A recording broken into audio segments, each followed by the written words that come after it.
First of all, it's a pleasure to be back, to see many of you again, to see this university, which is flourishing. I feel like I was there for the Big Bang before this unique university emerged. And as an academic, I have to say, I truly feel honored to be at the sort of ground zero of a major educational institution. And I think that for the people that are part of this, it's an exciting thing to be part of. And much of that goes to the credit of the faculty and my friend Rick Griffin here, who has put together a center which is really a national gem. And I congratulate all of you and Rick on that.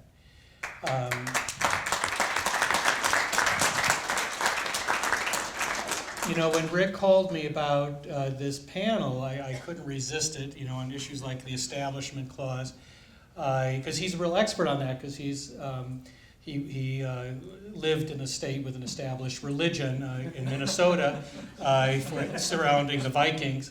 And most people feel it's a heretical cult. Certainly those of us in Chicago view that as a heretical faith. But I have to say Noah would have been proud of us, because last night when Randall and I had dinner with Rick and his wonderful wife, Benita, and we found out that Randall is a Lions fan, and so we all decided to come together, learn to respect each other, and join in a mutual hatred for the Packers. So we've really achieved, I think, much of what Noah was trying to get at. I'm going to talk to you a little bit if I turn it over, about marriage and some of the issues that we're dealing with today.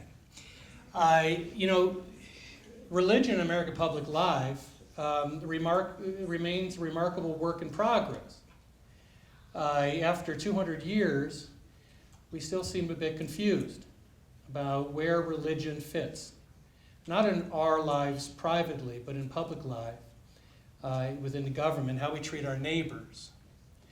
As many of you know, the framers were more concerned about majoritarian coercion and pressure. We don't need things like the First Amendment to protect popular thoughts or popular faiths. We need the First Amendment to protect minorities, to have a place where everyone can pursue their own faith or their decision not to have faith in the Almighty. But it is truly a work in progress, and I'm always surprised when I see the uncertainty that we have. Perhaps you read last week in North Carolina, a bill was put forward to allow North Carolina to have an official state religion. Now, putting aside that it was facially and grossly unconstitutional, what was fascinating is that had 11 members of their legislature sign on to it, and to say that they thought this was a good thing.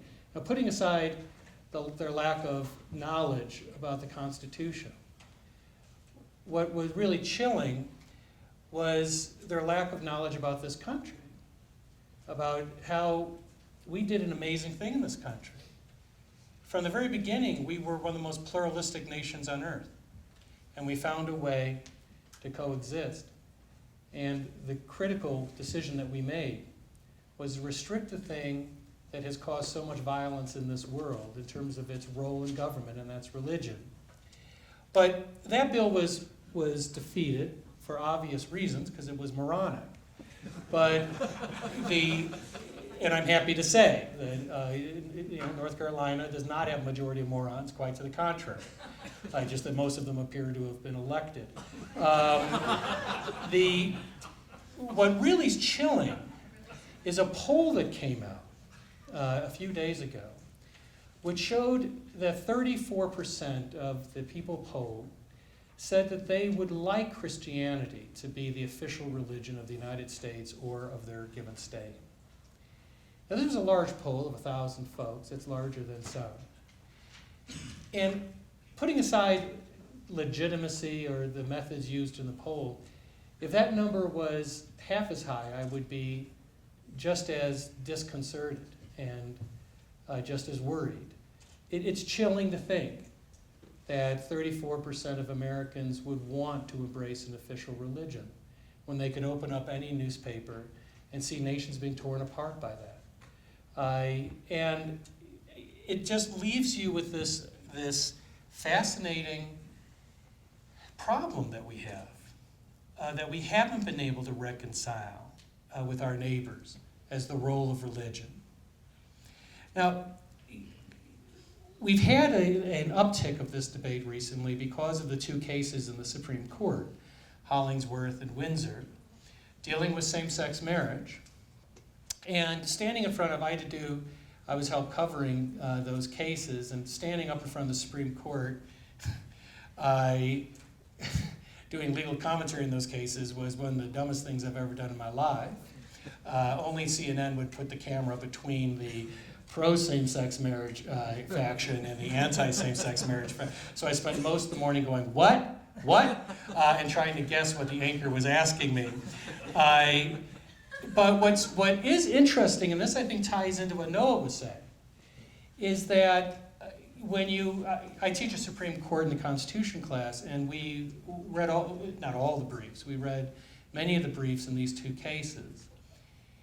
And it was notable to the extent to which morality arguments were not prominent, and in fact did not exist in the leading briefs. And the reason I was taken aback by that is because of the briefs in Bowers v. Hardwick, the case that was ultimately reversed by Lawrence. Those briefs were chock full of direct morality claims and biblical citations, and those citations actually found their way into White's decision when he talked about Judeo-Christian values, the basis of those of the laws reflecting those values. And then we get the Windsor and Hollingsworth briefs, and there is very little mention of morality as the basis for these rules. And I expect that this case is going to be disappointing for everyone. That might reflect the success of the court, but I've never believed that the court was going to render a sweeping decision for equal treatment for same-sex couples, only because this isn't the court to do it, but also as an institution, the Supreme Court is incrementalist. And to give credit to them, I think that we often vilify members of the court from one side or the other. And in fact, I think the criticism is particularly misplaced because they talk about how horrible it is that you have people on the right or the left of the court that are just carrying out their own philosophical views. I would think that's what you want. That is, you want members of the court to maintain a consistent view of the role of that institution and the role of law. But we often vilify the people on the other side of the court, and we treat them as somehow ideological extremists, while those we agree with are sensible moderates. But the court really resists getting ahead of its skis when it comes to matters of great social importance. And when it has led the country, it has had magnificent moments, but moments that come at a cost. I mean, Brown v. Board of Education is a magnificent decision, but it came at a cost. I mean, the country was actually moving towards desegregation, the Civil Rights Act, the measures that would have been needed to take us where we needed to go. But when the court stepped in and made the decision, it became an elite that was taking the decision away from society. And that's also what Ginsburg talked about when she said that she somewhat regretted that they handed down Roe v. Wade, because she felt that it changed a trend, where if it had been the result of the political process, it would have been more acceptable than if it was imposed by the court.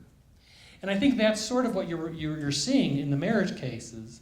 You know, as a father of four, the only analogy I can draw is, you know, when I started as a father, there used to be a rule, maybe some of you might remember it, that when your children got to 101, you gave them Tylenol. And if they got to 103, you took them into the hospital. And as a new father, I was I was, I'm a bit, my wife will tell you, overprotective. So my kids, when they would get to 99, I was generally calling to medvac them out to the nearest hospital. But by the time I had my fourth kid, I called up our pediatrician, who I have on speed dial, and I said, Mark, you know, Maddie has 102. I thought, should I take her into the hospital? And he said, no, don't give her Tylenol. I said, but we're supposed to give them Tylenol. And he goes, no, the rules changed. Now we think fevers are good. We want the fever to continue. And it turns out that giving them Tylenol prolongs the fever. So we actually were doing the opposite of what we were supposed to do. Well, in many ways, the Supreme Court as an institution came to that same realization, that when they intervene, it's sort of like giving Tylenol to the country. They come in and answer the question, but it prolongs the fever. That is, people feel they haven't had a chance to determine a question of great importance. And that's the reason I wouldn't expect a huge ruling from the Supreme Court. In fact, to me, listening to those debates, it seemed like there was virtual panic among the justices. They seemed like all the elderly drivers in Miami that go slowly in the highway with their left turn blinking, their light blinking, looking desperately for an off-ramp. And I think they probably found it. I think that the off-ramp that they might have 5 votes for is in fact a states' rights view. I mean, they could in fact strike down DOMA without embracing a broader protection for same-sex couples. By saying that DOMA interfered with a state issue in the definition of marriage, and that will leave a lot of people unsatisfied. But I think it, more than anything else, is going to reflect an institutional desire to have the public render a decision as to the meaning of marriage. Now, as Rick mentioned, I'm the lead counsel in the Sister Wives case. And polygamy did come up during the arguments, and there's been a lot of discussion of our case with the coverage. What I would caution is that there is a misconception of the Brown case. We are pretty much where the gay community was 10 years ago. Our case is about the criminalization of cohabitation. It is about criminalizing plural families. It is not about recognition of plural marriage, and that's something that we have emphasized over and over again. We have 9 different claims in the case, and they include establishment claims, free exercise claims, due process claims, associational claims, free speech claims. So we have an array of different claims that are advanced in the case. But really what the case represents is part of what I hope is a trend. And that is the future of morality legislation. I've spent most of my academic and legal career as a critic of morality legislation. And it reflects perhaps a more libertarian side that I have. I don't believe that people should tell their neighbors how to live. And this is a good example of it. That the criminalization of plural families is wrong. Because the objection is that many of us find plural families to be religiously or culturally offensive.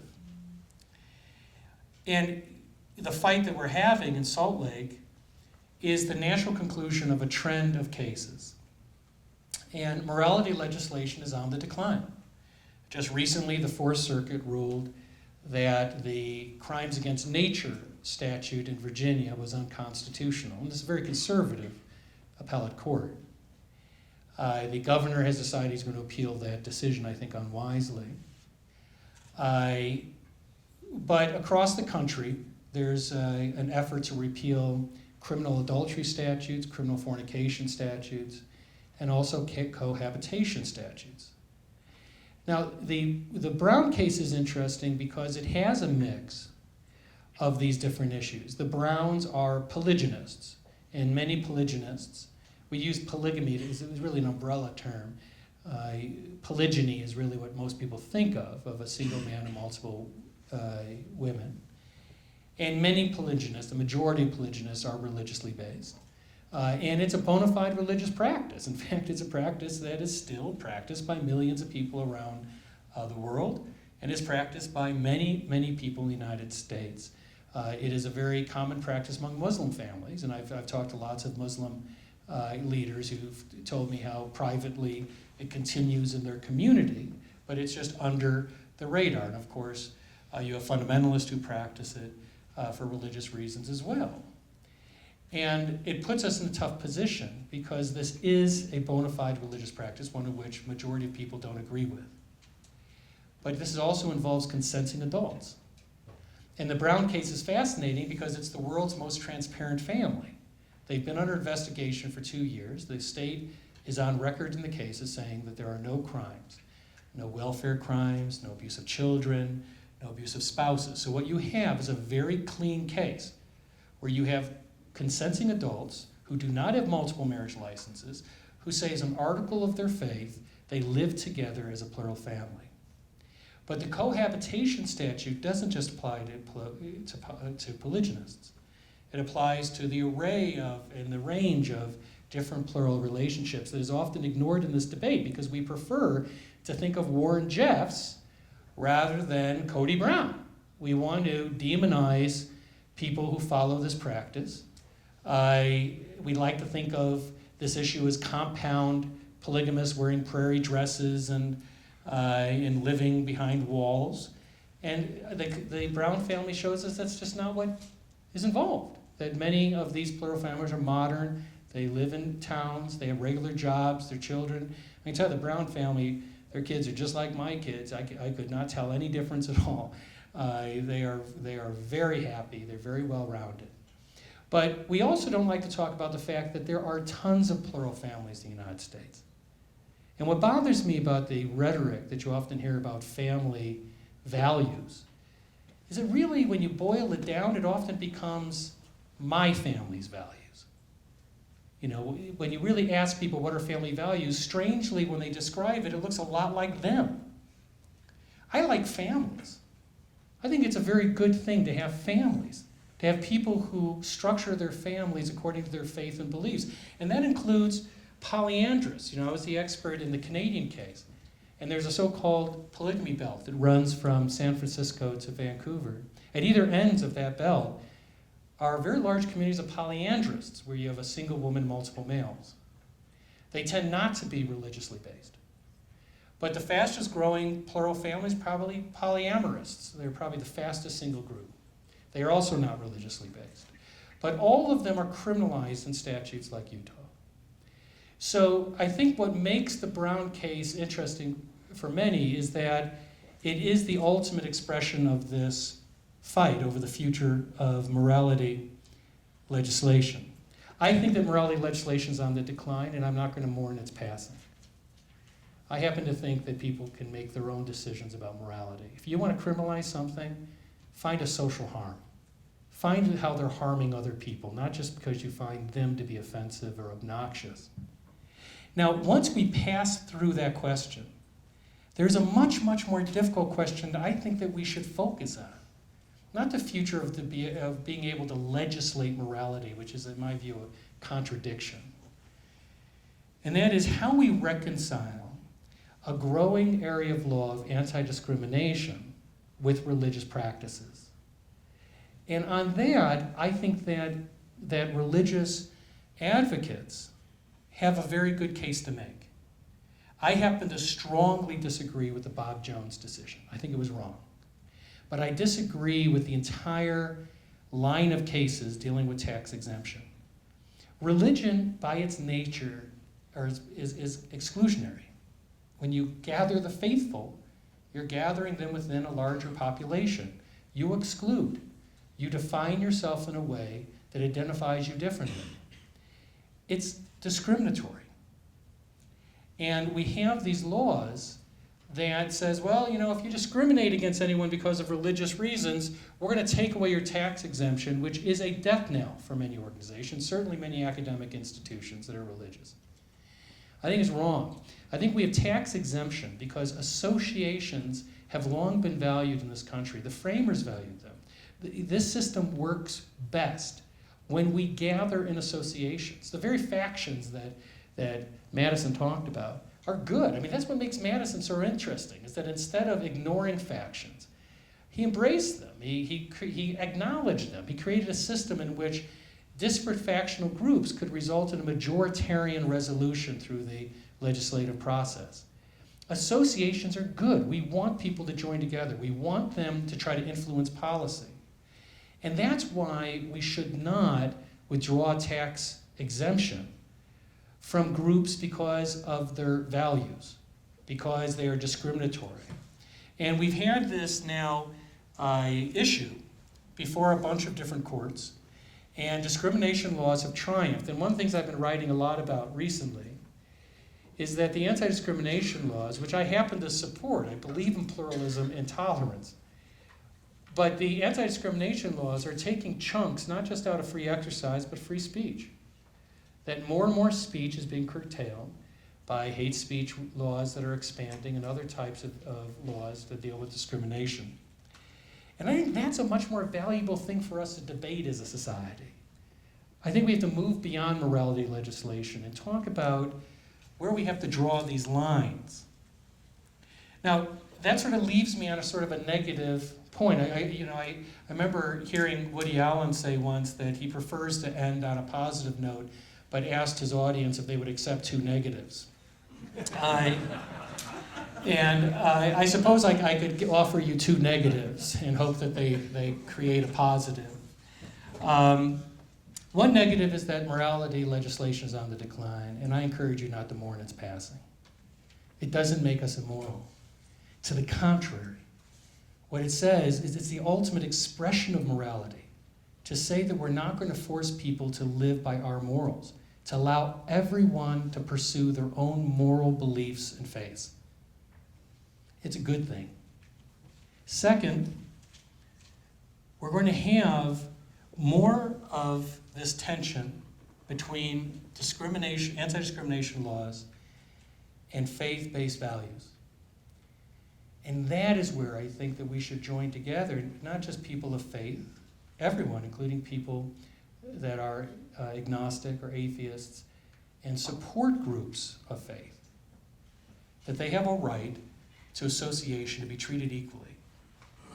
And if we can reach those ends, in my view, I think we will be a stronger society for that. That's the real meaning of tolerance, is to be able to tolerate people who don't share your beliefs, even those you find offensive. And maybe out of those 2 negatives, we'll get a positive. I guess that's where I'll end for now. Thank you.